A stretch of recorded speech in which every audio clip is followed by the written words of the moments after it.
రెండు విషయాలు కూడా ఈ సందర్భంగా చెప్పాలి, బయట ప్రజలు చూస్తారు. యురేనియం తవ్వకాలు ఇక్కడ ప్రమాదం ఏంటంటే అధ్యక్ష,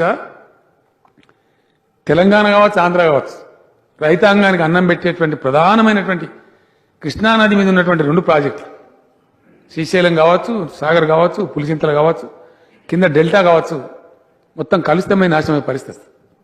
కోటాను కోట్ల మంది దెబ్బతిని పరిస్థితి వస్తుంది. దాని నుంచి మన హైదరాబాద్ డ్రింకింగ్ వాటర్ కూడా ఉంది, నాగార్జున సార్ నుంచి మన క్యాపిటల్ సిటీ కూడా దెబ్బతినే ప్రమాదం వస్తుంది. వీటన్నిటి దృష్ట్యా ఎట్టి పరిస్థితులలో యురేనియం తవ్వకాలకు అనుమతులు ఇవ్వం.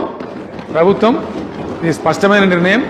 కాబట్టి దీని మీద ఎవ్వరు కూడా ఆందోళన చెందవద్దు అని రాష్ట్ర ప్రజానికానికి నేను విజ్ఞప్తి చేస్తా ఉన్నా.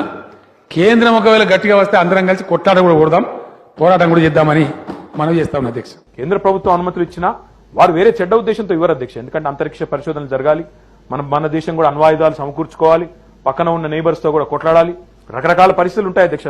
భారతదేశ రక్షణ విషయంలో కూడా రాజీ లేకుండా ఉండాల్సిన బాధ్యత ఎవరున్నా ఏ పార్టీ ఉన్నా ఉంటుంది. కాబట్టి ఆ దిశగానే ప్రభుత్వాలు ఆలోచనలు చేస్తాయి తప్ప ఇంకోటి కాదు అధ్యక్ష. ఈ మధ్యన రాజకీయాలు ఎట్లా తయారైనాయి అంటే అత్యంత బాధ్యతారాహిత్యంగా అసలు ఏం మాట్లాడుతున్నాము, ఎందుకు మాట్లాడుతున్నామనే అవగాహన గాని పెద్ద పెద్ద పొజిషన్లో ఉన్న వాళ్ళ అధ్యక్ష.